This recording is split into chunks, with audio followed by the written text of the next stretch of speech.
Howdys and salutations, y'all. Well, I do hope the mic is working. I didn't have a chance to look and see if the audio was good because I spent all my time working to resolve the little vertex group issue we had. And let me tell you, we did it! We've got it! So we will not be wasting another stream digging through the docs for that issue anyway. I make no promises about other issues. But, seriously, I'm actually really excited. It took some doing. But let me walk through. Oh, hello, Spotify in the little back corner here. Let's just pop you out of the way, and let's get our reference going in here. Where the heck did PureRef go? There we go. Let's load. Whoop, nope. Load recent Ishtar.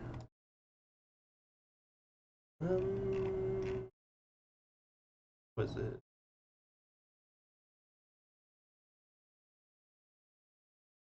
Yeah, that one. Can you see it? Well, theoretically, it's here. But I can't see it. I assume y'all can't either. Let me see what we can do about that.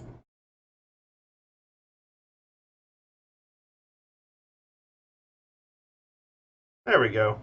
You just got a sneak preview of what Spotify's doing, which I guess we could show using that method, but that's definitely not the best way to do it. Anyway, Ishtar Gate, we're still doing it. And this time, it might actually move. So good, I left it in pose mode. Whoop, okay, so obviously it's still a little bit funky movement trying to animate this arch doing its thing. But that's fixable. Like, we've got some vertices to remove from here, I would say. But look, the hip moves exactly what you'd expect it to. But also, the thigh moves. You'd kick a soccer ball, or a football, depending on who you ask. And, woohoo, it's even got a little kicky foot. Woohoo! Doop-a-doop. Now, these may seem like silly things to be able to bend, but they're actually going to be really useful for trying to do a walk cycle, which is our end goal here. I know that's an insane end goal. This is a piece of architecture, but darn it, we're doing it. So, let's do a quick overview of what was wrong. So we figured out that the vertex groups were mapped to the bones right, but they didn't seem to be impacting anything. Like the hip impacted things, but then the thigh kinda did sorta twist the top a bit, and the shin like barely did anything. And the stuff it impacted seemed to be like way up here, which eventually led me to realize through a series of forum post research and my own digging, and it really was there was no forum post with the actual answer to what I was doing wrong, but I do know it now, is that the mesh itself is connected to the armature not just as a parent relationship, but the armature, or the rig, if you're familiar with that term, is actually, well, let's go to the correct mode so we can actually select this. It's actually a modifier on here. And for whatever reason, this modifier can only accept one vertex group. So either I've done something wrong with how I set this up, or you're expected to have a bunch of different armatures. I'm pretty sure it's not that second one. So I still don't know what went wrong initially. I think I've got a better idea of how to do it in the future from all of the false fixes that we tried. But in the meantime, we have a functional workaround, because I don't want to remove the armature and then reparent things. I have a sneaking suspicion that and trying to regenerate vertex groups will break things further. So we're going to make this work, because what you can do is multi-modifier, which basically allows you to have multiple vertex groups not compete against each other, and they'll just sort of like merge the amount of movement. So if I were to say, okay, good. Like if I were to, well, I guess go back to pose mode for a second here, and then select the armature and the relevant hip, and rotate the hip like this, rotate the leg like that, rotate this leg out. But the point is, like, the way I move these, they play nice with each other, basically. Which, honestly, I'm amazed it does. Okay, there we go. Back to default phase 0. This is the closest this thing has to a T-pose. Or an A-pose. Okay, but the point being that it wasn't anything about how the vertex groups were mapped to the bones or connected to the bones. It wasn't anything about how the vertex groups or the mesh was getting mapped to anything.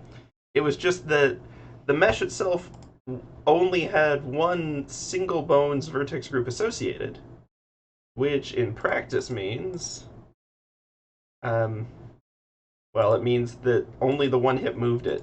And the reason we saw any movement with the others was because they inherently like jiggled the original hip bone they were connected to, and so it was just their interactions on this that caused anything else to move. Which explains why there was all this weird movement at the top that wasn't in vertices mapped to the lower bones.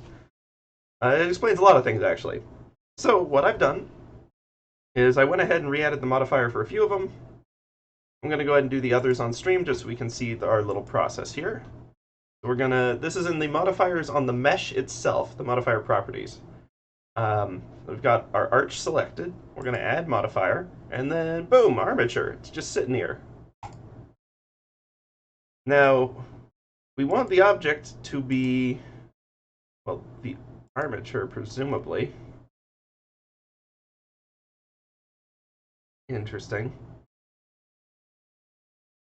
Oh yeah, it's just a drop down, we select it. So yeah, we're just the one armature. Pardon me. I will admit I've had my window open for the last many days, and I think the pollen might be killing me. Not literally, but it's definitely getting to my throat. I should probably do something about that. I don't know why there'd be pollen here. Maybe people are just like burning those like heaters, smoke scenty things, and it's like drifting to my window. I don't know. One way or the other. Like, oh boy. I hope it's allergies. These days, anything that isn't allergies is worrying. But we're just going to map this one to the hip B bone group. We're going to preserve volume and multi-modifier. We'll see if we want to do preserve volume or not. As it stands, I don't see a huge visible difference with it, but it may potentially be relevant for full rotations, not that I plan on any of those, or for like the arc of the legs as it moves. So, we'll do that. That's hip B. And then, yeah, we're basically just going to keep doing that. So, add another modifier, armature. You're definitely not supposed to have like 6 armatures on this, right? Like that I guess it's not 6 armatures. It's one armature with 6 individually selected vertex groups in it. But like, why do I have to add the armature modifier to the mesh 6 times for each vertex? That doesn't match any of the guides I've seen, which implies to me that I've either misread stuff or made an error. But if it's a fixable error we can work around, then it's progress on the learning path in my mind. So I'm okay with that. Anyway, there's that. So now these should work as well. And we will test those by, select the armature, go to pose mode. So many modes. Wish I could keep them all open at once in different views. Oh, okay. So the good news is this is actually working as I expected. Bad news is the vertex groups are messed up for these ones because we never tested and fixed them. So that is something we're going to have to... Woo! Okay. Before it spins out of existence, let's go back to our weight painting and actually fix this. I admit I can't see what tab I just selected, and y'all can't either, so let me move this down a little bit. I dug out some old stuffed animal dragons I made a while back, which I'm quite fond of. Now, this is sculpting, is it? But the problem is that they're designed to like sit on top, well, they're designed to be like wristband things, so they're posable with metal, but I've got them where they sit on top of my computers, or computer screens, rather. I don't, in fact, have multiple computers running this stream right now. We ain't that high power. And power consumption, jeepers, that'd be crazy. The point is, before I get too horribly off track, ooh, did I just see an insert keyframe by accident? Oh ho! That's gonna make this next stage easier. But the point is, I can't actually see parts of my screen because their tail is blocking it. That's the issue with the dragons. Man, I have been rambly lately. I wonder if I'm, like, rambly between topics and cutting myself off and then jumping back. I, really ought to go to sleep.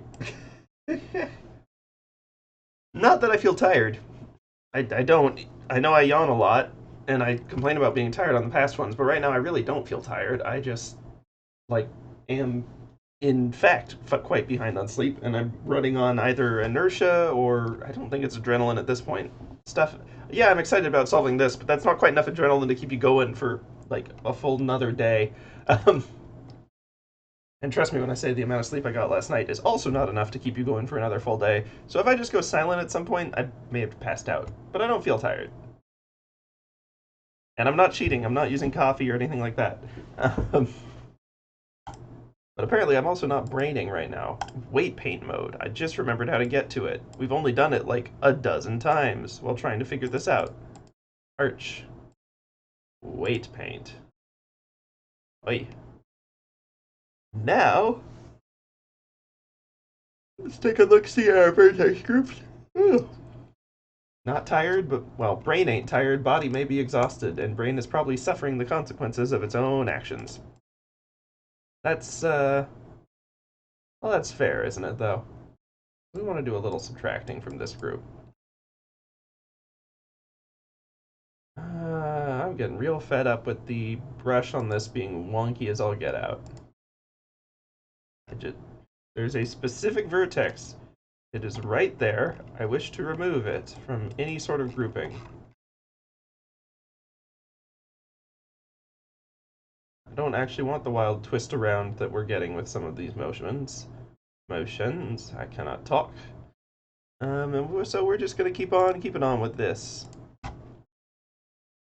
But, so help me, if I have to manually select these and make sure that they're not... I'm in vertex mode, right? Oh, are they selected and they're just not showing? Is everything selected? No. Why is the select color so bad? Like, it's just slightly brighter. Holy cow. Okay, anyway, remove. Well, that doesn't seem to have fully resolved the issue. I guess there's always going to be some tension on this piece with the way it's structured. I wonder what happens if I just remove this one. Or this one. Okay, that one has an impact. Not an impact I want, mind. I assume that this is being caused by, like, some inherent tension from these guys, which if I remove them, yeah. Surprised at that one being so connected.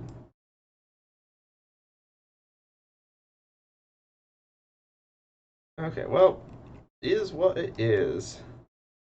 I can try to make sure that stuff that definitely doesn't need to be in it isn't in it. But to my chagrin, we don't have a, oh wait, we do. I'm a dum-dum. Cool, now I can select through it, because we're technically in wireframe mode. At least I should be able to select through it. Yes! Oh-ho! That's what I'm talking about. I don't know why that one's so particular. There we go. Okay, okay. And that this being so specifically hot is going to cause issues. Um, you can just sort of tell because it's going to cause weird tearing when it pulls really hard on this and like not at all on these. Which is why it'd be nice if I could get the dang brush working. Although I guess I was probably trying to subtract something that wasn't added, so that may have been the issue. Raw strength of like very little, radius of less than that. Soft strength. Soft strength. Can I only paint the two that were selected? Dagnabbit. Select mode. Just sinking all of it. Now the brush will work. Yay. Weight paint has a lot to keep track of that is fairly new to me, so bear with me. Like, don't get me wrong, conceptually it's fine. Nothing about this is like a horribly designed anything. It just still feels a little weird to me at times. Let's see if we can't do a subtract of a strength like 0.3 and just chill some of these out a little bit. Same on that whole deal, actually. I'm gonna kind of chill it out a little.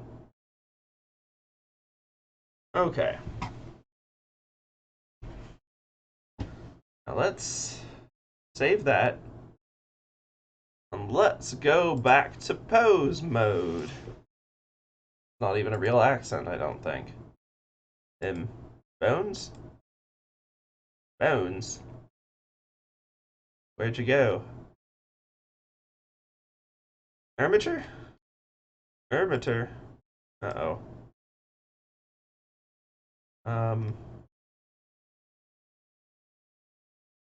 Someone debone our little fish here. That'd be unfortunate.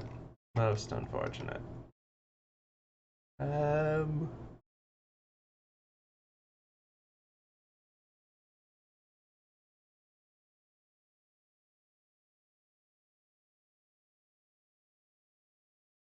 don't know what I thought that would do.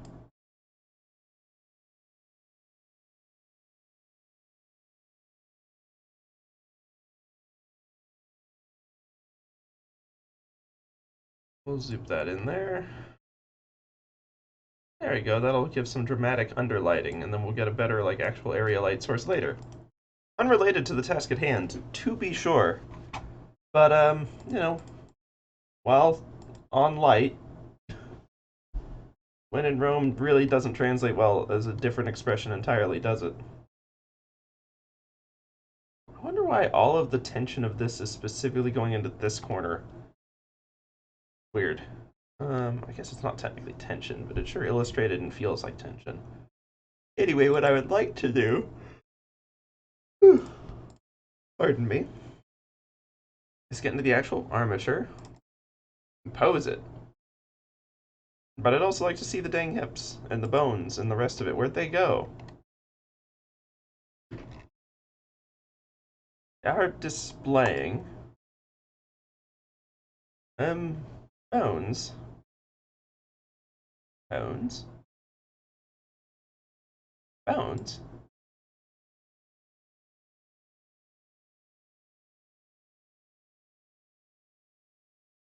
I am fairly confident I left bones here last night. Let me do a quick look. See? Enter armature bones invisible.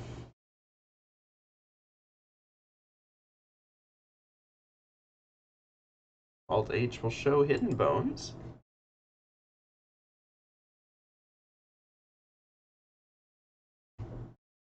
Oh, and overlays. I need to make sure that bones is ticked. Hey, who undid that? Okay. Now we're back in the game. Quick and simple little whoops there. Now I just gotta remember which side I've been adjusting this whole time. That does some funky things up here. Okay. Let's go back to weight paint. Actually, let's go back to vertex groups. And,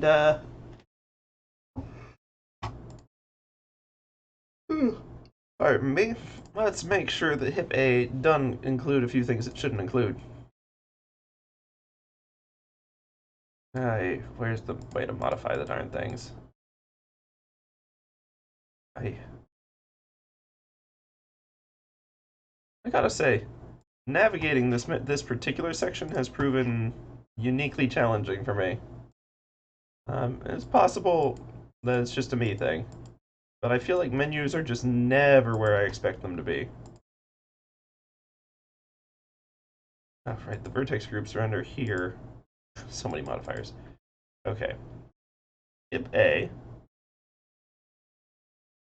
Why has my cursor got anything selected down there? Hip A. Vertex group. Come on, just yesterday and earlier even, I was using the remove from vertex group option. Is that like a weight paint specific to? Okay, it is. I guess it's just the same function then. Okay. Hip A. I'm going to select everything over here. All of it. And remove it from this group. Nothing over here should be affected by the hip, especially not these corners. You're definitely not affected by this.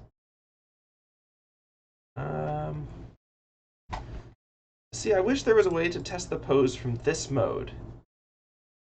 Oh, hello! Hello, Cerebri Art? Sorry, I apologize if I'm pronouncing that wrong. What brings you to stream? If you're still here, anyway. We've just been doing a little 3D modeling. We're currently sorting out the weight painting on this. I apologize if I kept you waiting. I admittedly got a bit focused on what I was doing. Okay, Cerebrief Art. Cool. Well, welcome. What brings you our way?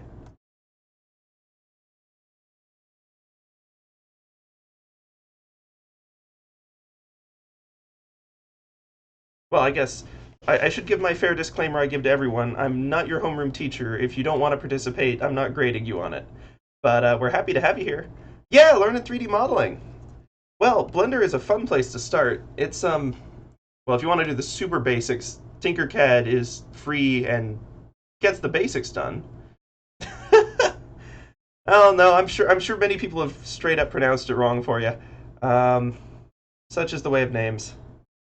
You never know what you signed up for. Let's see.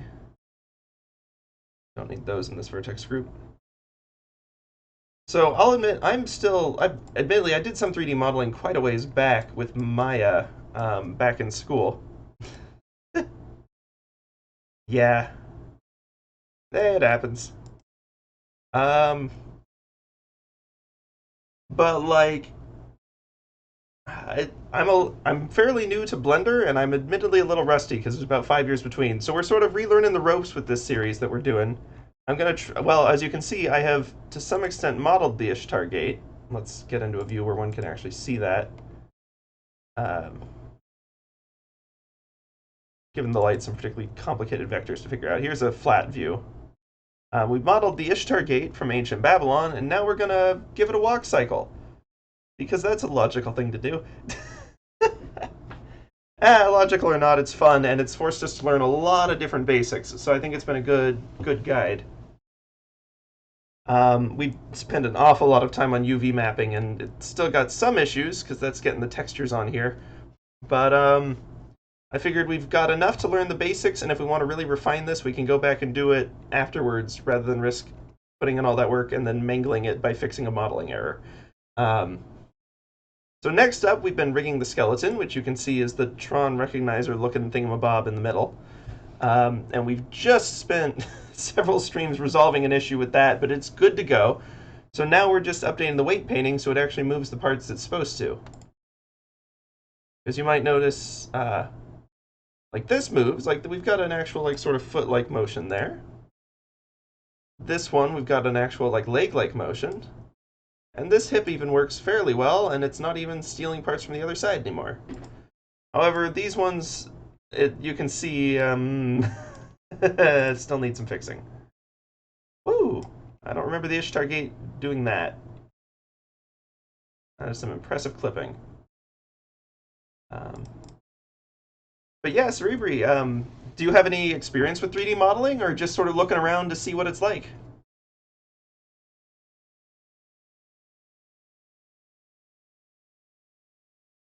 Yeah, walking gate. I don't know, I thought it'd be fun. You can see the reference of the actual one. Well, there's always debate. The gate in our reference in the bottom right-hand corner is the Ishtar gate as it's reconstructed in the Pergamon Museum in Berlin, which is rather some distance from where it's originally from, and there's a different reconstruction where it originally is. Both are made from remains of the original. So, it's fun. But it's a fun gate. But yeah, oh yeah, if you want to do it for 3D printing, okay. Here's my hot tip for learning 3D art the first time if you just want to do some 3D printing. Start with Tinkercad. Blender is awesome, but its learning curve is a little nasty if you're not familiar with the 3D interfaces, and Tinkercad is free and super friendly, and is a good way, even just spending like a week with it, sort of getting used to moving around in the environment will make stuff like Blender or Maya or there's a bunch of them. It'll make them all just feel more intuitive, and it'll make the learning curve much less nasty. Plus, depending on your printer, Tinkercad's actually designed for it. So you can even set up the area of your modeling space to match the print bed so that you don't have to worry about your model getting out of scale or anything like that.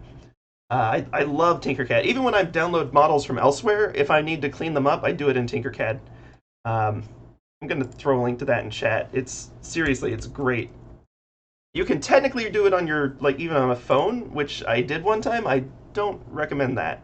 It works, it's just really hard. Okay. Yeah, I mean, if you want to go all in, then the place to start with Blender is, I'm sure anyone... Oh, yeah, yeah. Well, the place to start with Blender, I'm sure anyone will tell you, is the famous/infamous donut tutorials. They're, I don't know, the 3.0 one just came out not long ago, and it's really solid, by Blender Guru. But if you just, the other thing to do is to just see what other people are doing, see if you can follow along, and then try to recreate it at home. That's how I've learned a heck of a lot of stuff.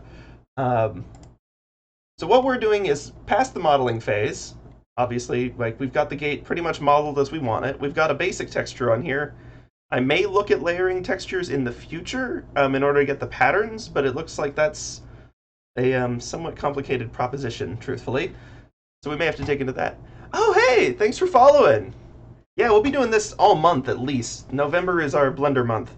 And then we may go from there, we'll see. We do all sorts of art on this channel. We did Sword Temper, which I kept calling Swordtober. I guess that was 2 months ago now. Jeepers, time has flown. But yeah, no, I'm really loving getting back into 3D modeling. It is so satisfying.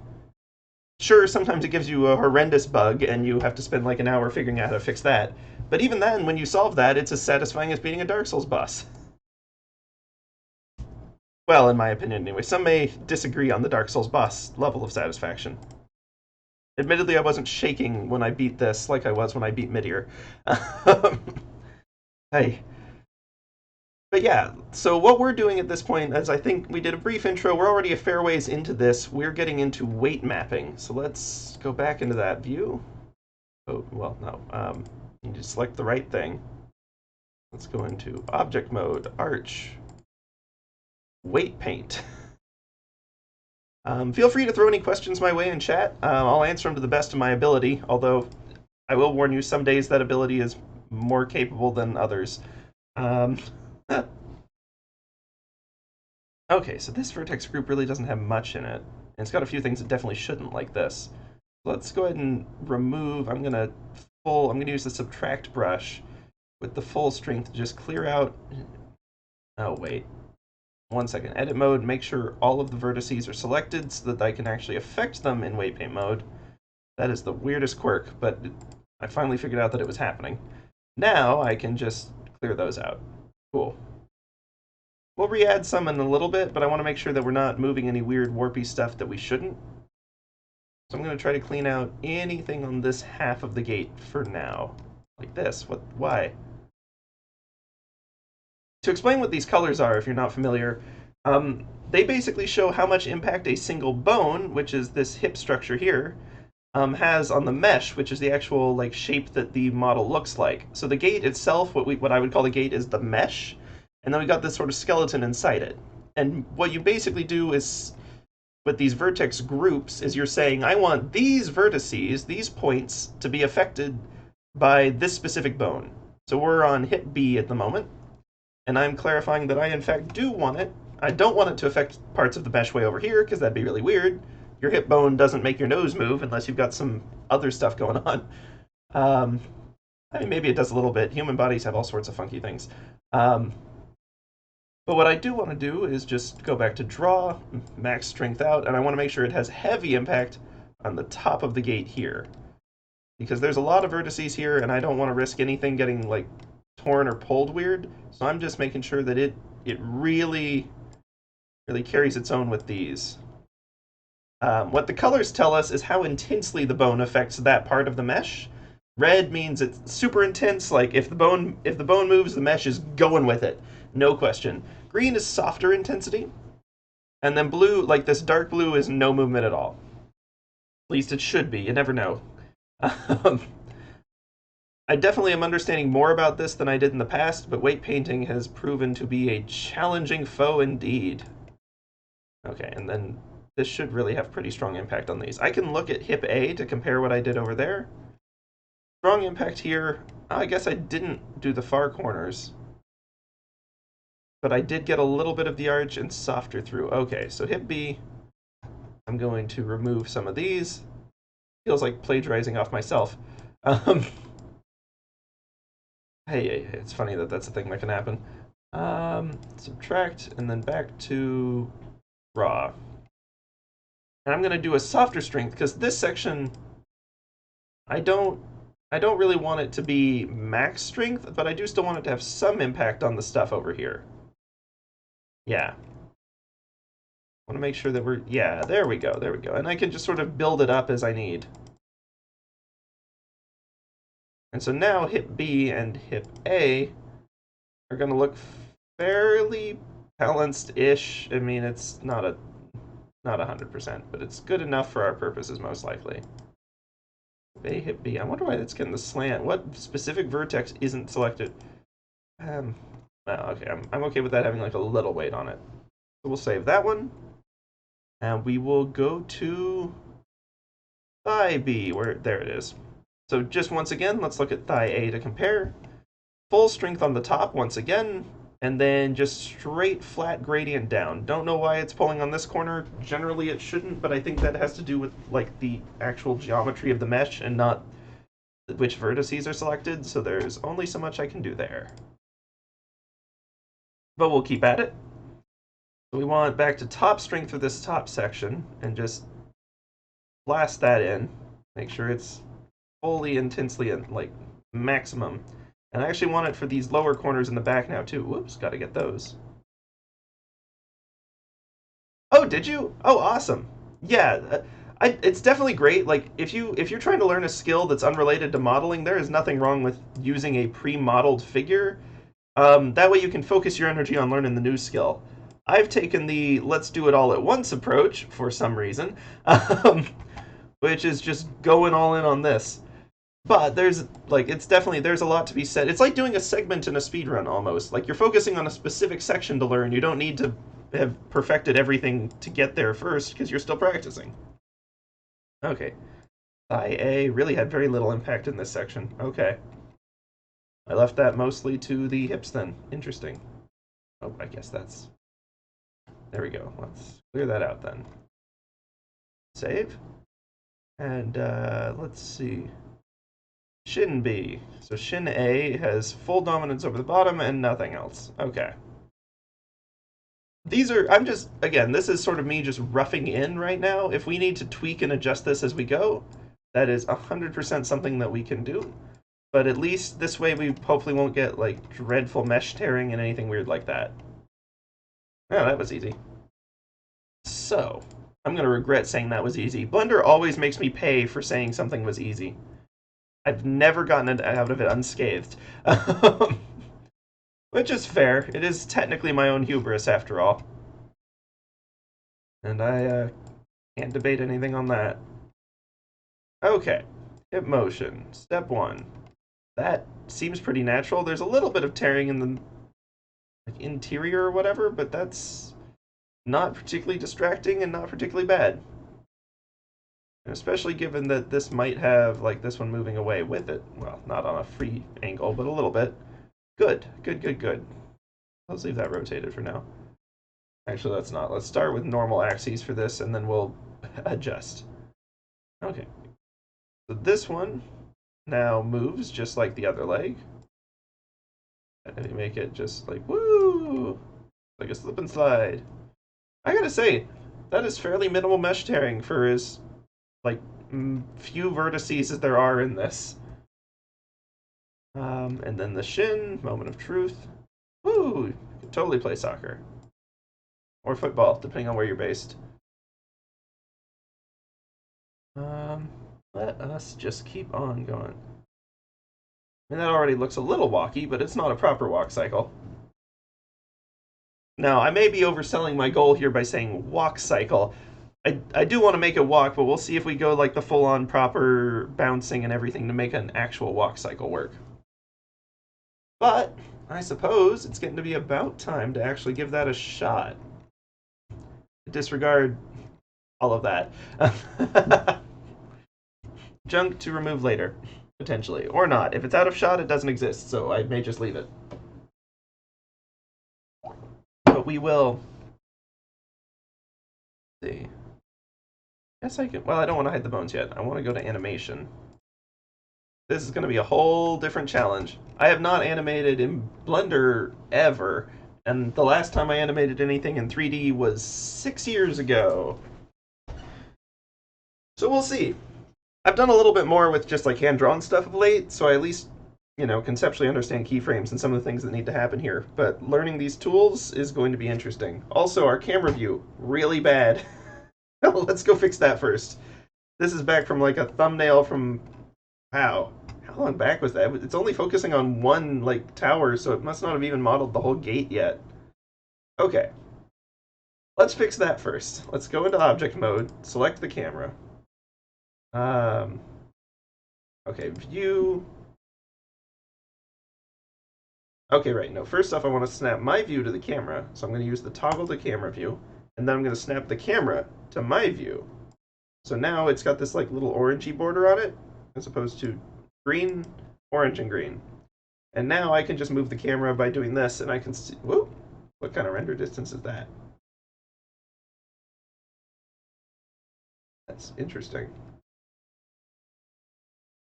Note to self, look into camera render distance settings. It's not going to be an issue for our purposes right now, because I'm just trying to get like a nice kind of overhead shot. Oh, wow, even then. Distance from camera. Okay, let's look in the camera settings a little. This is, by the way, how I get off track.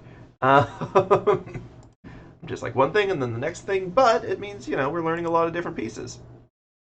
I doubt motion blur is going to be relevant. No, I'd hope to be visibility. Because it shouldn't be motion paths. Wait, frame range.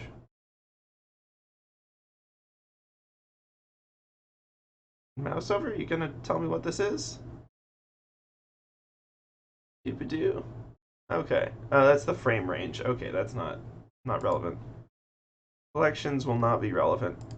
Relations. No, I'm not parenting the camera to follow along with anything in the scene or vice versa, so let's not, and I'm not doing any effects based on that, to my knowledge. So let's look at the basic settings then. This is just our select box. Let's look at the selecting. Okay, render settings at least. That's good. I do want to be using cycles for this, for the final render. I do want to use GPU computing. That's why we've got it. My CPU doesn't even have a graphics card on it, so I don't know what it would do. Viewport sampling, it's all fine.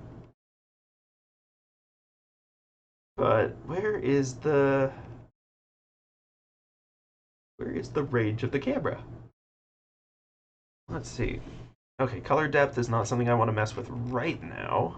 Once again, that's frames. Layer properties. Shouldn't be layer properties. Shouldn't be any of that. Scene properties, potentially. Okay. Unit system. Yes, gravity. These are universal, I think, not specific to the object. But they might still impact the camera in particular. Audio. No, it's not audio.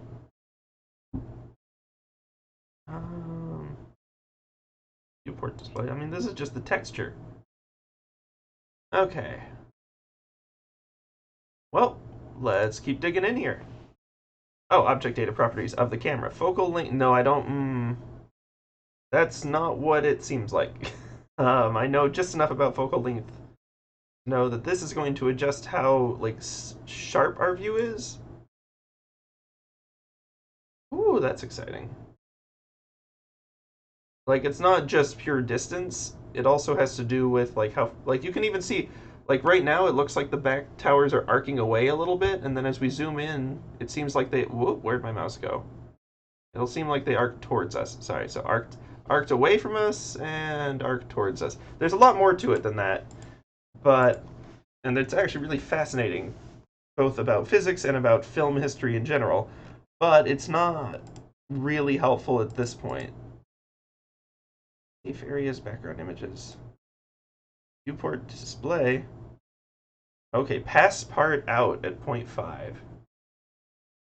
That might... Hmm. I'm going to do a quick review of pass part out in the docs real quick. Pass part out Blender. Let's see. Darkens the area outside of the camera's field of view. Oh, that's just the shadow outside of here. So like if I do this, it'll get darker. And if I do that, it's less discernible. Okay. No point messing with that. Depth of field, custom properties. Okay. It's almost like a render distance issue, which is, I mean, I guess technically what it actually is, but it's kind of funny. Blender, render distance. Stack Exchange, the answer to all of life's problems. The clipping distance. Camera selected, increase its end clipping property, camera settings. Oh boy, I hope this isn't some out-of-date guide from, say, 2017, which was apparently 5 years ago. Oh no. Oh no. I ain't that old, but I am feeling a little old when I think about stuff like that. Camera. No. I'm not seeing a lens settings.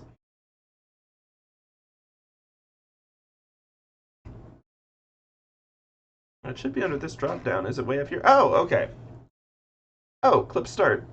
And then clip end 100 meters. Our arch is kind of big, so let's do 300 meters. Now, if we zoom out, even like a fair distance, we can get a good view. I think let's frame it like this for now. So I'm going to unlock the camera for me, and I'm going to leave it there, way off in the distance. But that's okay. Now, if we go back to animation view, we can see our little, like this is what the actual view of the camera will be. I kind of want to rotate it to face us a little more. It kills me because my brain is thinking like, oh, this would look cool in kind of an isometric, like just walking along a path view. I wonder if I can get the camera to render in isometric. Okay, real quick, dumb idea. Blender camera render isometric.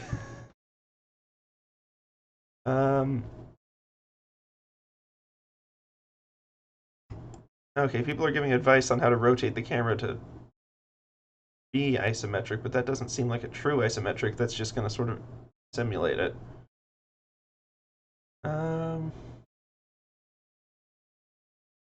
Let's see.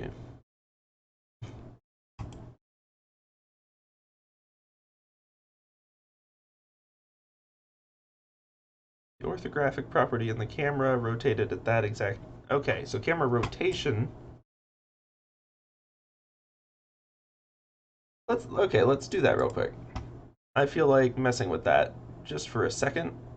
And I do apologize. Like I said, I tend to get lost on things, but camera view is actually important for animation, because as we're planning our movements, we need to know what is and isn't in frame and make sure that we're thinking about the composition correctly. However, I also realize that it's not exactly what we set out with the intent to start today. But that's more my own fault for not having fully thought through what needed to get done, so... I guess my sincere apologies there, but also this is going to be fun, I think. Okay, camera... Object properties, there we go. So rotation, people are suggesting just a 45, 0, 45. Let's see. That's not going to be pointed at anything remotely useful, right? Yeah, I thought not. Let's negative them both. Because it'll still be the same view, but hopefully oriented the other way. Does this one need to be positive 45? Okay, let's see what it's actually seeing now. Ruh-roh! It's upside down. Okay.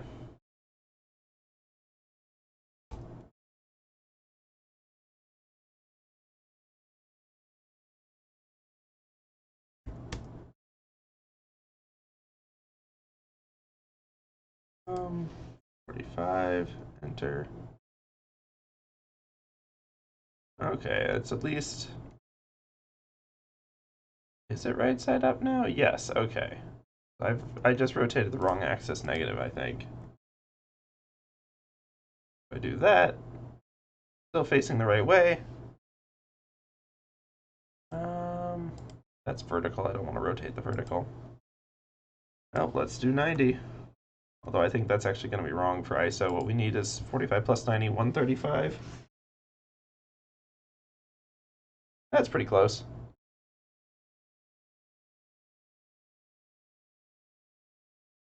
Unfortunately, it's still facing the wrong way. Because I have the camera selected, scrolling near it is really weird. Okay. Well, let's set myself here. Let's try to transform the camera. I'm hesitant to lock it to me because then I'm going to mess up the rotation. Ooh, okay. Interesting that it's rotating around that point, which isn't exactly what I wanted. Ooh, okay. And scooch it this way too. Okay, it's not exact ISO, but it's sufficiently close that it should be interesting.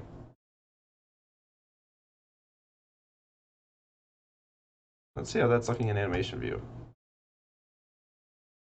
Um,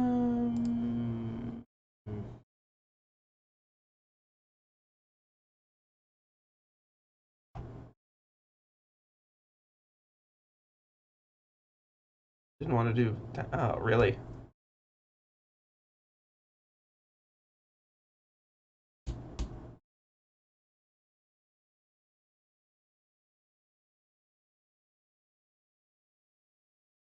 Fine, then we won't do ISO. We'll just do like a pseudo ISO. It's not ISO at all. For the record, orthographic and isometric, in case anyone's wondering, are two types of perspectives that serve very different purposes under normal circumstances. I'm just doing it for a stylistic choice because I think isomorphic looks really cool.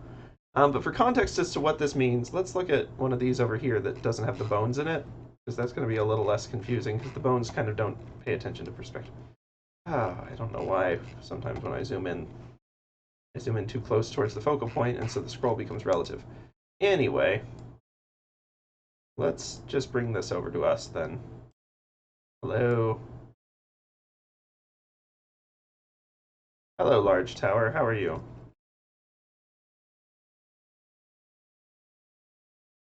Okay, so right now we're in orthographic. That's how you normally experience the world. That's how perspective works, basically, is everything appears to get smaller as you get further away. That means that if we had this same tower, or a copy of it, further away, like we actually do back there, the ones in the back are going to seem a lot smaller than the one right up next to us. Like this looks like it's less than half the size. Looks like it's less than a quarter of the height. I mean, look at that. Looks super tiny. Even though they are the same size, they're literally copy pasted. And even the back corners of this, like the back side is smaller than the front side. That's why you see this slope down here is so steep between them. So the purpose of orthographic is basically how we actually see things. What's nearby is bigger, what's farther away is seems smaller, even if they're not. Isometric is basically a view that says if two things are the same size, they need to look the same size no matter how far apart they are. So that means that it's really good if you're doing, say, sprite work in an old game and you don't want to have to resize your sprites. You just do isometric view and everything's always the same size. It's also really good if you need to actually compare proper proportions and stuff. What it is bad at is showing depth, because no matter how far away something is, it looks the same size. So unless it is literally overlapped by another thing, it is darn near impossible to tell how far away it is. And we can do the viewport like that. Woo! And suddenly you see, look, no matter what I do, all of these towers in the back, they're the same height. They look exactly the same height, no matter how far away they are. But it's like, I didn't know if that one was in front or behind, honestly. Like, depth is super lost. Like, did I clip through it, or am I way below it? Where is anything relative? It's behind that one. Okay. Alright, so it's clipped into the column there. That's the point. Bad for perspective, but really good for keeping objective size and for looking a little bit like old school games because they liked using it. Because again, if you want your sprite to be 8 pixels tall, no matter where the enemy is on the screen, you kind of have to use either you ignore what pixel means and you warp the whole thing and it's terrible, or you use isometric. I like it a lot as a perspective, but just angling the camera the right way isn't really all it takes to be isometric. So I have some questions about some of these guides on Stack Exchange. It's possible there's a trick to it, and like if you're at the exact right angle, it does actually work, but I don't think that's the case. And I like isometric. But we will go back to orthographic for now, because that's what we're actually working in. And so that's what we should be doing. Whew. Pardon my yawn. It's the end of the day for me. I don't know where everyone's based. It's a little late here. It's not anything crazy, but I do have a full-time job that I had to do before this, and then all of the responsibilities and such that come with being a living human being. And so I'm a little bit out of it. Also, I stayed up super late the past week watching the U.S. elections. I'm not going to get into politics here. Not the time or the place, but suffice it to say, I'm not normally a news junkie, but during elections I pay very close attention. And this one has been interesting.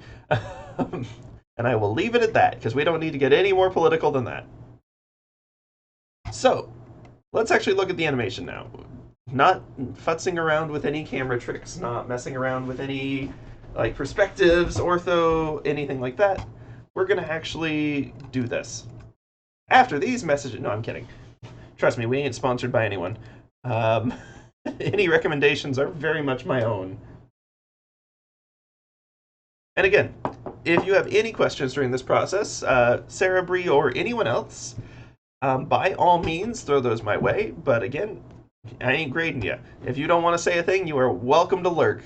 There is no shame in that. I myself am a lurker most of the places I hang out. Not all of them. There's plenty where it's fun to participate, but there's, I'm on a few Discord servers only for their meme channel, and I'm not above admitting that. Man, some of them it's like, oh, this isn't very exciting, but the memes are hopping. Okay. Let's focus on the actual animation, and not my own meme hoarding habits.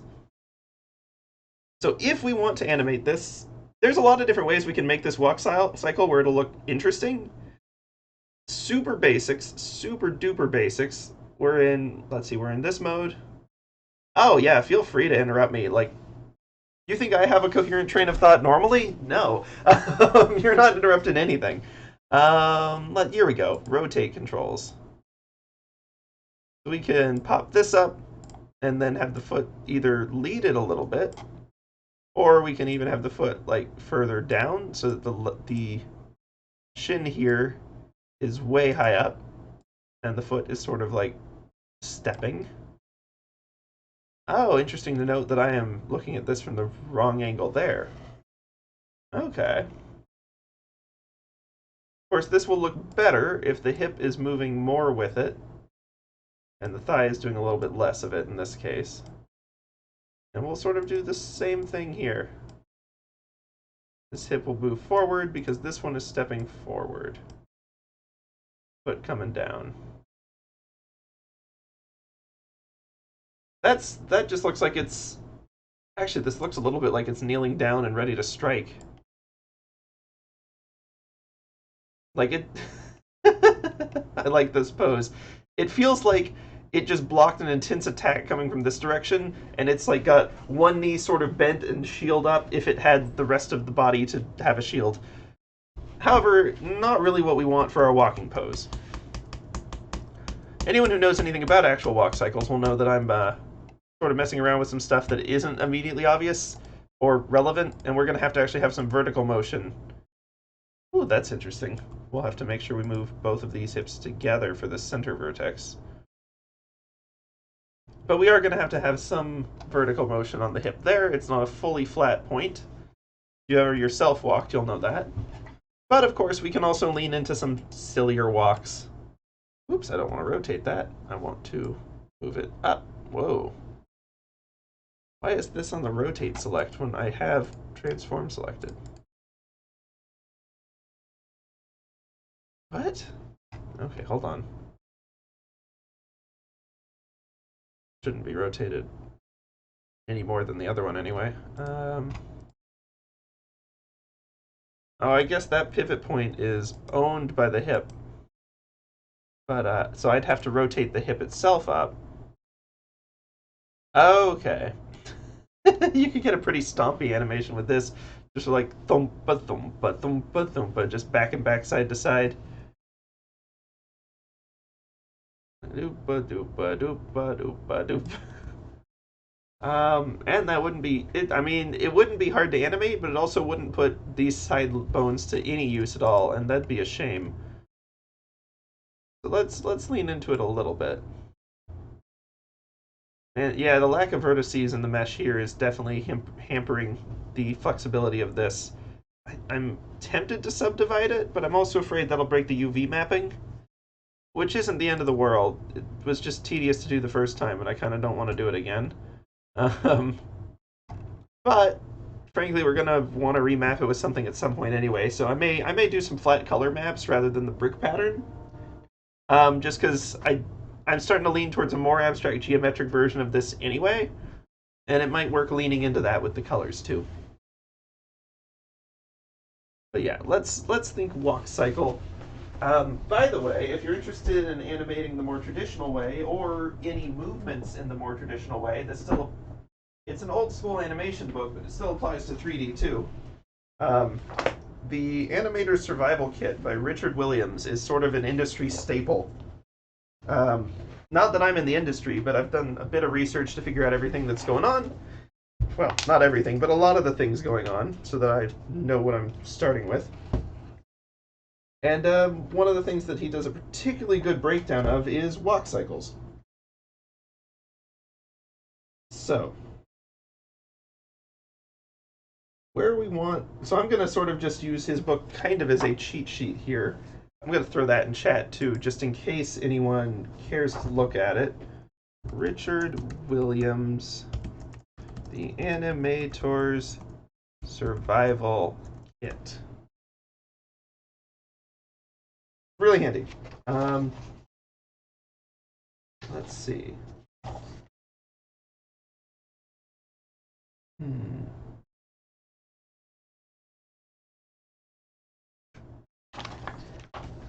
Sorry, I'm gonna have to dig through it a little bit. But yeah, it's great. I also write it there in case anyone's wondering, because we do post these VODs to YouTube, and I don't want to just mention something in passing and not have them be able to see what the heck it was, so I like to make sure it ends up at least in the stream chat for a little bit. Okay. Walk cycles, where's the chapter on walk cycles? I mean, there's a lot. Okay, 102. Did I mention it's quite the extensive book? It's probably not necessary if you want to just get started on the animation side of things, but it is relevant. And in any case, even if you're animating or just modeling or 3D printing, learning how to rig and what movements make sense for the rig is still important. Because if you're 3D printing something, a lot of times you want to pose it. And what you can actually see here, the issue why the foot joint looks like it doesn't do much except twist, is because this isn't subdivided. This is just a single flat surface, so there's no kind of joints for it to bend, for lack of a better word. Like, we've got a subdivide here, and this joint is doing a lot of heavy lifting for this. Literally, I mean, these bricks would be extremely heavy. But, yeah, animation is fascinating in its own right, but even for just 3D modeling, like being able to set the poses rather than having to remodel the figure or like manually like warp the mesh into the new shape, trust me when I say it saves a world of pain. Okay, so let's start. You know what? Before we dive too far into the animation, I'm gonna do it. We may sacrifice the UV map a little bit, but let's. Whoa. Interesting. So edit mode doesn't show any posing that's been done. Oops. On the one hand, that's neat. On the other hand, I'd really like to reset the pose of this.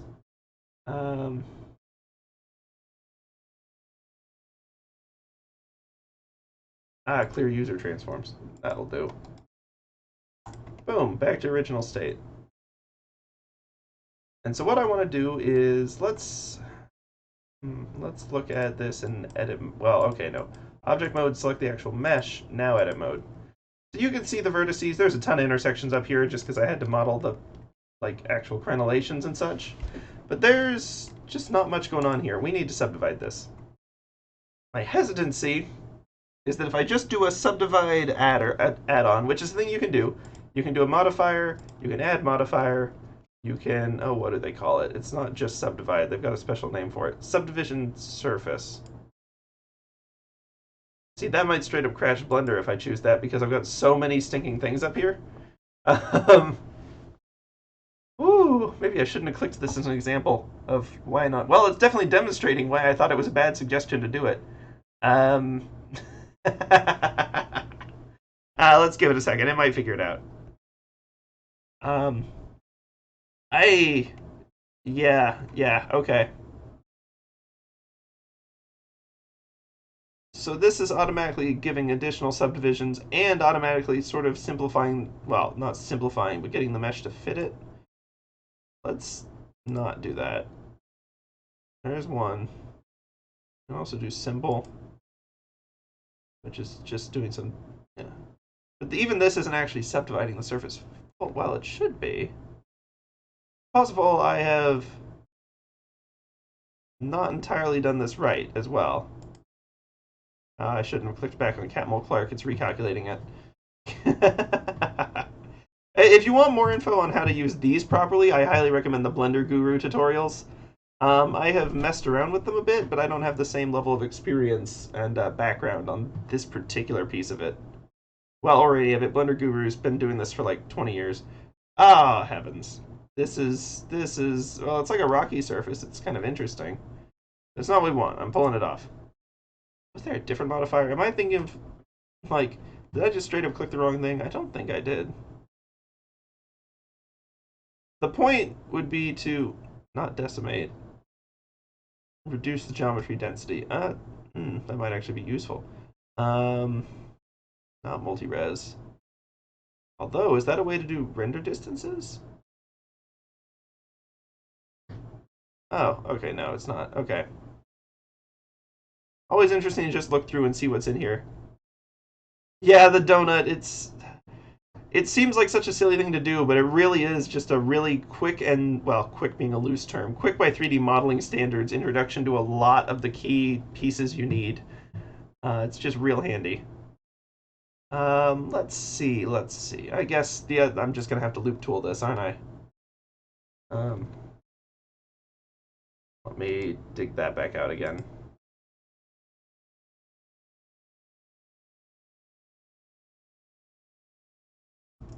Loop cuts.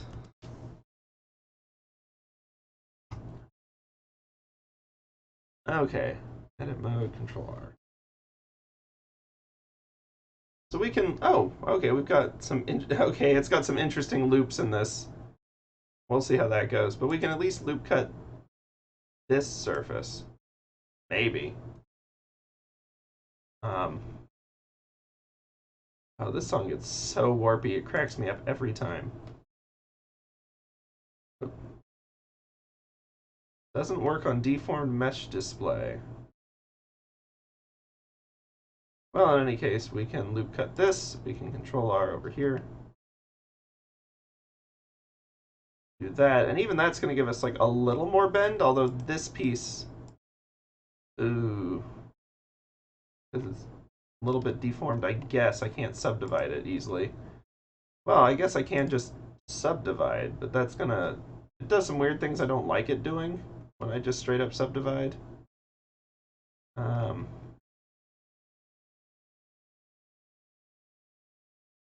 Let me at least select the face first rather than the vertices. I'm going to right click and subdivide. Number of cuts, let's do 1. That should be showing, but I guess the mesh is being deformed by the bone already, so it won't do it. Interesting. We'll work on that side? No, I figured not. Well, let's go see how it ends up looking in the animation view when we pose this. Oops. Still in edit mode. Object mode. Armature. Ooze. And if we kick this up, you can see now that we're getting more actual bend on the knee, but because this side piece isn't subdivided, it's just doing all sorts of warpiness instead. This, on the other hand, it looks like either it's tearing or I accidentally subdivided it. Either way, that's fascinating. Oh, wait, nope, okay. But the point is that I've got a little bit more foot motion, like range of motion, than I did before, which is kind of fun. Sure, it looks warpy, and warpy as all get out here, but it works. The implications of this motion are going to be so weird. Let's see.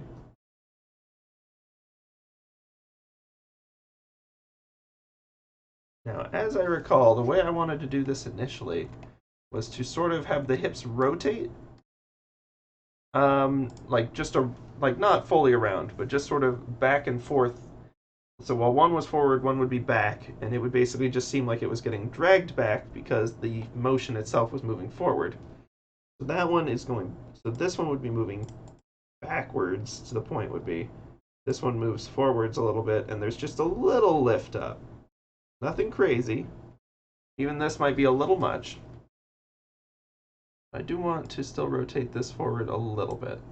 And this, I guess, would then still need to be rotated out a tad. There's that one going forward. And then this one will rotate back a little bit. Sort of similar deal. Not the freeform rotate. That's not exactly what we want.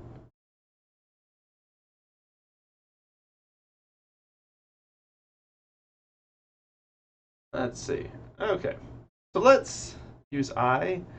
Let's keyframe. Well, I'm going to have to keyframe all the bones, aren't I? Okay. I. Location, rotation, and scale. I mean, really, I only need location and rotation. I'm not trying to scale the bones any. But let's at least iframe that. And let's, assuming 30 frames per second, let's say it takes 1 full second for it to move to the next piece. There we go. Yeah, not a bad animation timeline. I haven't worked with this one before, so we will see. Anyway, we keyframed the heck out of everything right at the start, as I am wont to do. Now, unfortunately, that means whoops, no. Did I unkeyframe it? Dagnabbit. No, go back. Frame 1. All of this, keyframe it. Okay, well, location and rotation anyway. And then frame 30. All of this, let's do some moving. So by frame 30, I want it to have essentially returned to a neutral state. So I'm not moving them up and down yet. This is just one possible walk cycle, for the record. And it's one that I've already done a messy job of because I should have started at a neutral position. And instead, I'm going to have to copy this pose to the... Well, actually, hold on. Assuming that I want this to be, let's see. Thinking of it from the gate's perspective, right foot forward at start. After 30 seconds, no foot forward. After another 30 seconds, left foot forward. After another 30 seconds, no foot forward. So that's right, neutral, left, neutral. And then by the time we get here, so 120 is going to be keyframed in the same pose as 0. So let's just go ahead and keyframe this too. Now we don't have to recreate it, and it'll always return to the same place if we loop it. Okay, 30-second mark. There we go. 30-second and the 90-second mark, we want to be fairly neutral poses. So I really should have just sort of kept it. This is going to look like it's prancing. I've just realized with the way I'm moving certain things and not others, this is going to look really interesting. Yeah, that's why this is just a test, and then I'll probably have to go do some like a little more walk cycle research and refresh and figure out how to translate a human walk cycle onto ancient architecture, as I'm sure its architects fully intended from day one. Next, we'll do the pyramids, and the Egyptians will not at all be mad, the ancient ones. Modern ones probably wouldn't care. Unless someone in Egypt happens to watch my stream, they'd probably never know. Suppose that does lead into the question of how would the ancient Egyptians know? And for that matter, how would they know but the Babylonians wouldn't? And frankly, I'm not legally allowed to say anything more about my time travel, so I'm gonna have to leave it at that. The agency's gonna get real mad at me if I reveal any more details. Let's keep on. Whoops, nope. I want to make sure I'm rotating both of these. Actually, what this tells me is that maybe the hips aren't oriented quite as they should be.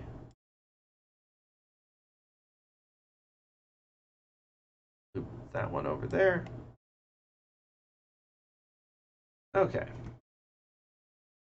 Yeah, again, this is kind of just a quick and dirty, like, testing iframes and see if I can get it going. And then we'll have a go at a slightly cleaner animation. Wow, the bottom, the tilt of the legs is really, oh, right, I can just clear user transforms. Oh, no. Oh, no, because I iframed it. That's the default now. Okay.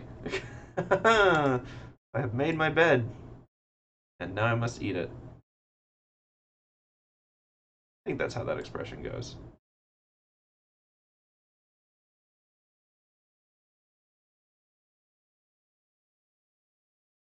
I was so worried about the UV map warping things, as if this wasn't going to all warp the heck out of all of it. That's okay.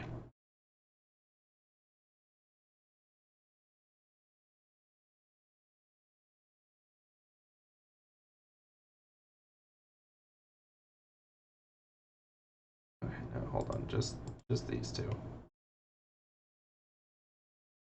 Or, well...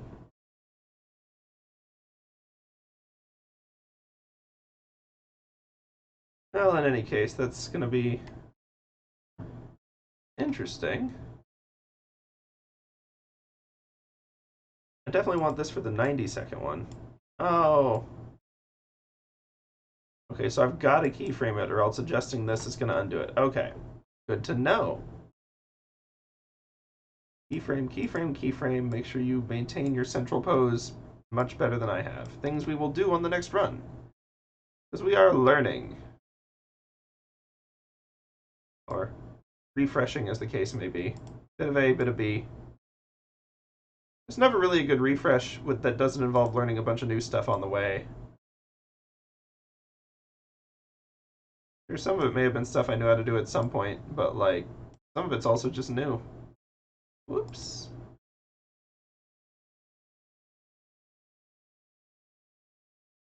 Whoops.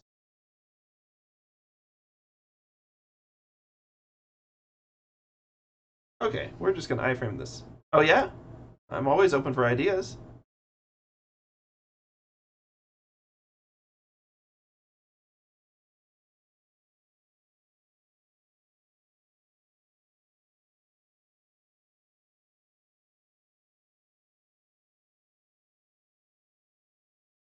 This is very much a backseating friendly stream.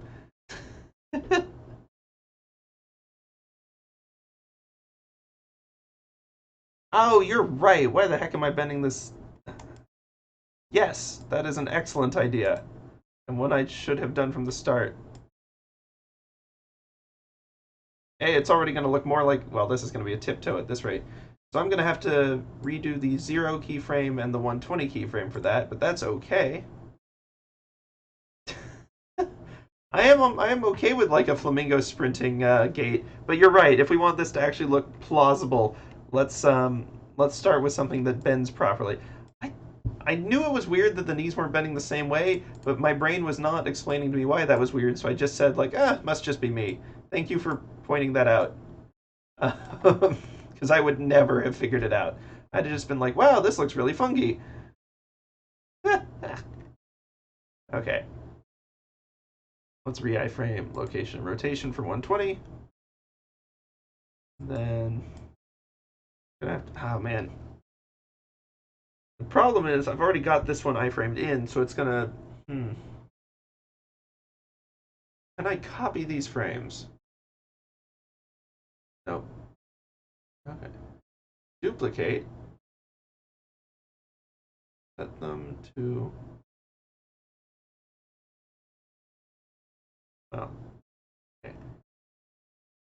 I would need to clear out frame zero's keyframes, methinks. Because that horrible pop is going to be nasty. No, more work is never bad when it's correct work. Okay, sometimes it's bad, but generally it's not bad. No, that was not the ones I wanted to delete. This one, there we go. Zoop, these keyframes. Is there a way for me to just... Cool, it actually has a drag and drop keyframe interface. That is seriously nice. We are spoiled. Okay, so we go 0. Okay. This is going to be so jaunty. I am super down for it. Okay. So at the 30 mark, I want another neutral, which I'm going to copy the 90, actually. Since we can do that. Duplicate that and chuck it on. Whoa. Whoa. Okay. Why it doing that? Because I had the wrong one selected. There we go. Duplicate 30. Selector is not where the bar is. The selector is where the actual highlighted dots are. I don't know why it's... Oh, I guess because there's no change between there, so it's just that. Okay. So now we need to make some change between there. This light going back, this one going forward. Keyframe 60, let's do this. So first off, I'm going to go ahead and just do a gentle not universal, specifically on this axis. Rotate the hips on Z a little bit. Scoot this one back a little. Lag. So, scoot this one forward a little bit, less terribly, so that we aren't breaking our knees.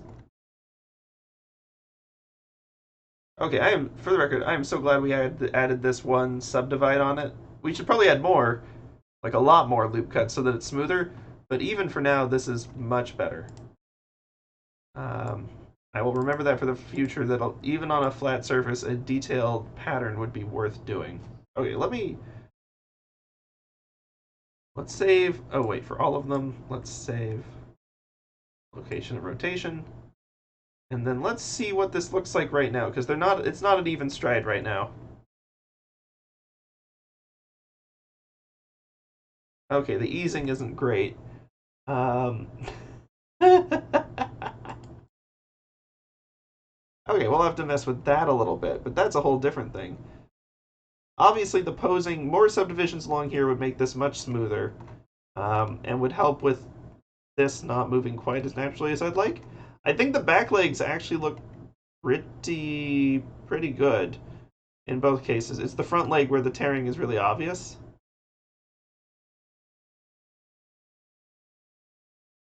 Let's see.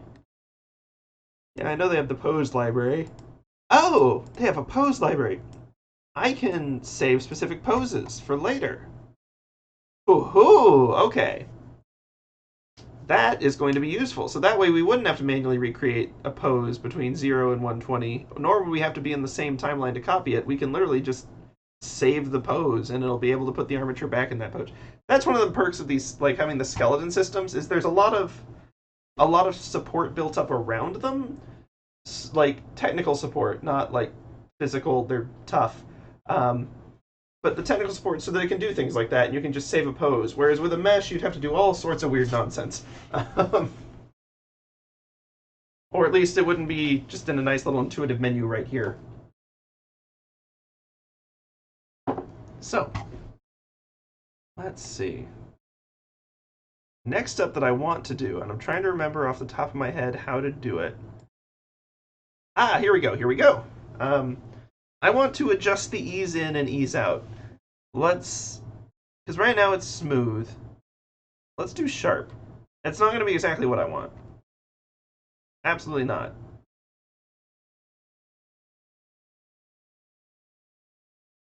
A little better.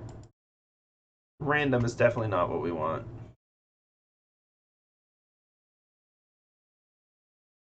That's intriguing, I'll give it that. And then constant. Yeah, I'm not sure I'm actually impacting. I think I maybe am only impacting the current frames. Let's pause. Let's restart. See if we can't select everything. I don't know what this one back here is, but I'm going to grab it too. Let's set these to sharp and see what we get.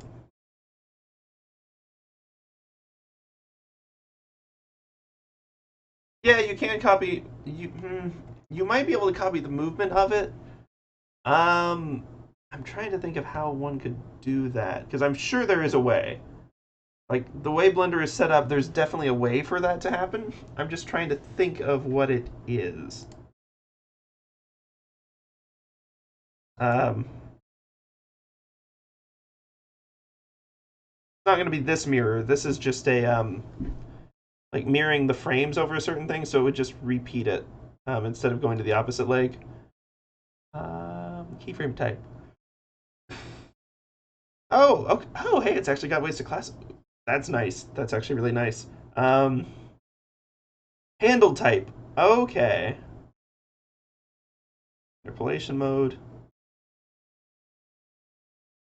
Oh, so many options. I'm gonna. I am gonna want Bezier for that once I do it, but I'm trying to figure out where one has the option to edit that particular part of the movement. Oh, is it this? Yep. Okay, so you can do custom tweaks to X, Y, Z, and any of the other axes. Interesting. So if I wanted one to just stop moving at a certain point, that'd be easy enough to do, or to rotate independently. Let's see, dope sheet, action editor.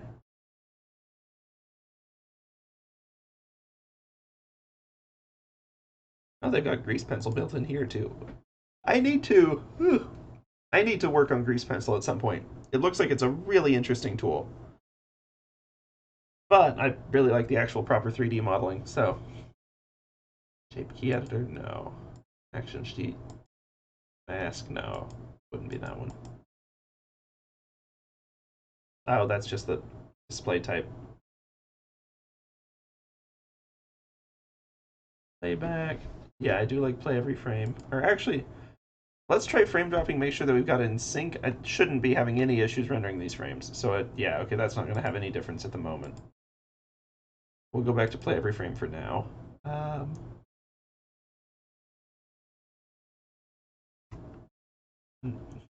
Subframes, nice that that's an option. Not one to mess with right now. Because what I need to do is I need to figure out where.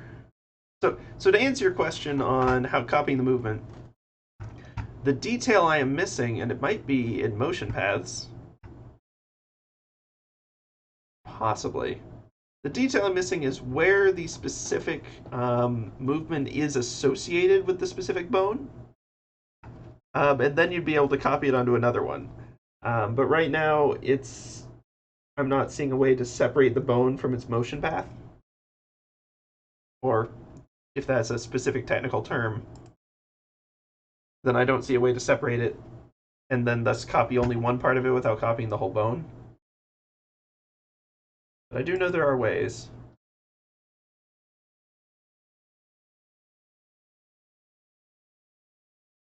Let's see. Oh, no. Let's go on the dope sheet anyway. Here we go. Got our channels.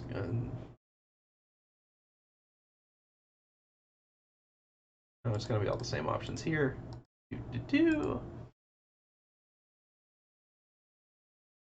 Yeah, I agree.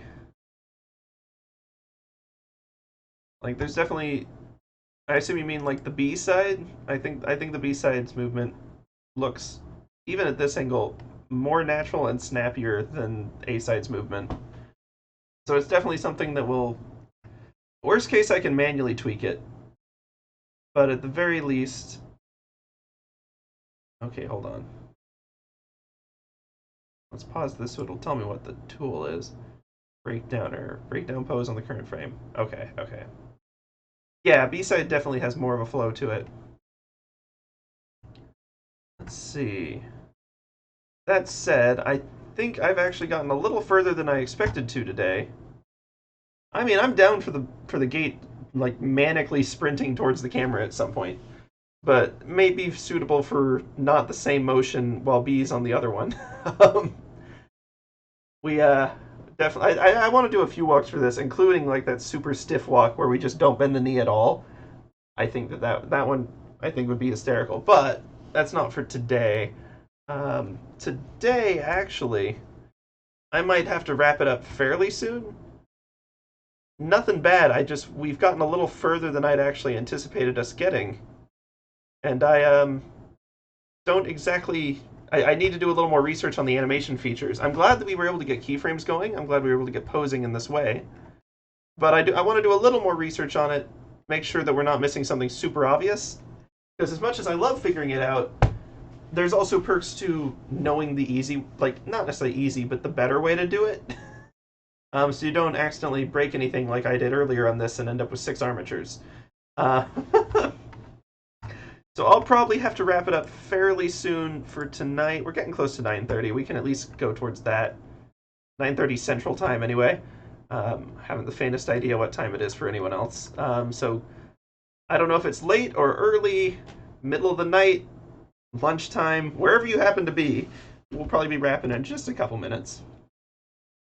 But it's been great having you here. Like, seriously, I am always happy to talk this stuff. We'll come back to this on Thursday at the same time, and then keeping up on the Monday, Tuesday, Thursday schedule through the rest of the month. If we get this done by the end of the month, which is what I'm hoping we get this done and then some, a bunch of different poses, we can do a whole series of it. Because we're tracking right along, walking just like this gate is. So we'll get that going, and then hopefully we can start, now that we know some of the basics, we can get some other ancient monuments going in here. Which, because if you think I'm stopping at the Ishtar gate, oh no, not if I can help it. There's so many wonderful world features that look like they should just wander. The gate. Oh, that's a good one. I always appreciate a good pun around here. Yeah, but yeah, he's just trekking right along. It is it is fascinating to me how much, I don't know if it's even pareidolia, because my brain is just registering this as like blue jeans. Like, yeah, they're a little wonky, but the movement already just kind of works, and that's like partly because the mesh and the rigging that Blender's got set up in here is just really good the way it connects. But also it's funny to me. Um, doop a doop a doop a doop. It really is. We've made Lego jeans. I could see Emmett running around in these. I'm gonna have some fun screenshots for the thumbnail on this one. Look at it go. Okay, but I do think that that's probably going to be a wrap for tonight. It has been an absolute blast having y'all here. Thank you as well to, I believe, Xylane in the chat. Well, I have trouble knowing if anyone in chat is real or, like, anyone who's just viewing is real or a bot. But whether you're real or not, happy to have you here. Sarah Bree, obviously, I know that you're real. It's been a blast having you here. And I hope that you have good luck with your 3D modeling. Oh, I meant to ask, do you have anything in mind that you're, like, trying to model? Like, are you pulling video game characters? Are you building something from scratch? What do you want to print? If you don't mind me asking, of course.